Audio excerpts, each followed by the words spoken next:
Hello, how are you? Today let's talk about being a bitch. Yes, let's talk about being a bitch. And now, before we get to that, I have to explain a little bit. So, a couple of weeks ago, I posted this video.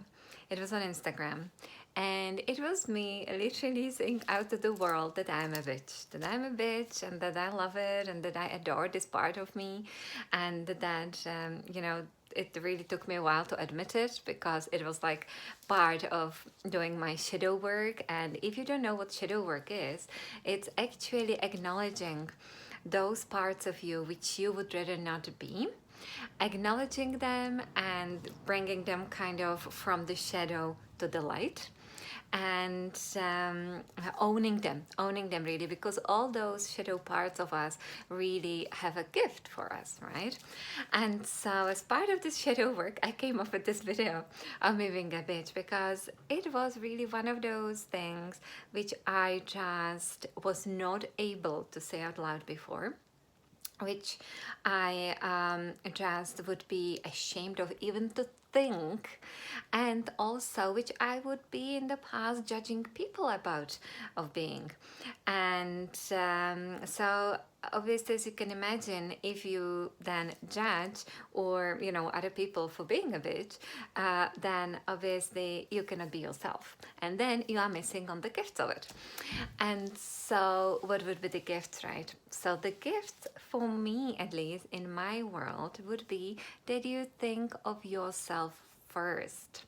So it means then goodbye good girl and pleasing syndrome, right? It would mean that you literally fill your own cup first, that you take care of your own needs first before you do of the others. And it is something what I don't know about you, but I can see so many of us have been, facing a kind of, or have been put in front of to make decisions whether, okay, are you going to go and feed first your kids or yourself? Well, if you are being a bitch, I suggest that you do it first and feed yourself. And I would have a couple of reasons for that, right? First would be, first of all, if you eat first, you won't pick on their food and you won't end up stuffing your face with who knows what just because you are starving, because you haven't had the proper meal.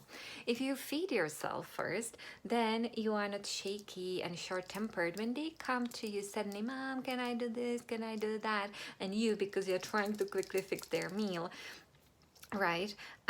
You just snap at them. And also, being a bitch and feeding yourself first, you also prevent what? You prevent, for example, resentment if they happen not to like that food. Because imagine if you literally, they're starving, you didn't put yourself first, you put them first, you made the food for them, and then they don't like it, or they kind of eat it like they really have to. How do you feel, right? So anyway, a little bit diverted from what I wanted to say. But anyhow, so yeah, so this particular video I made, okay, it challenged me. I managed, I think 2 days, 3 days to keep it up there. And I just couldn't handle it afterwards, to be honest. So I took it off. I deleted it, but it brought to my attention that more shadow work is needed in my case. And that's why I am talking to you about this, because, in my case, it was the word bitch, because the word bitch, everything was tied with it, like even like being powerful, standing in your power and saying no, and just knowing what it is you want as opposed to what others around you want, right? So there is so much what for me the word bitch represents.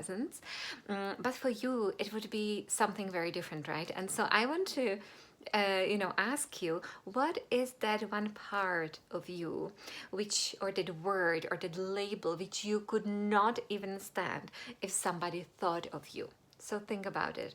It can be in relation to your health, in relation to your relationship towards yourself, towards money, towards others, in relation to your work, anything you can think of, okay?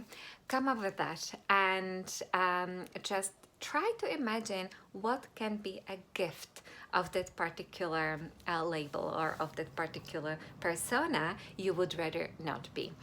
It really is absolutely liberating once you come up with these gift ideas, and then just decide to own it, you know, and feel what it feels like, because honestly, whatever that shadow is, there will be moments of, you know, in your life where actually becoming that person could literally save you, could save your relationship, could save you from putting on extra pounds, could save you from becoming sick, could save you from getting hurt or injured, right? So there really are gifts in the shadow.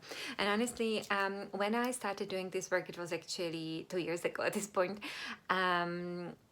Whom I can really, or kind of the resources I was using were books by Debbie Ford. So I really found that very, very helpful. And so, yeah, so that's it, what I wanted to mention today to you. And so, yeah, so have a beautiful day, and I'll catch you soon. Bye.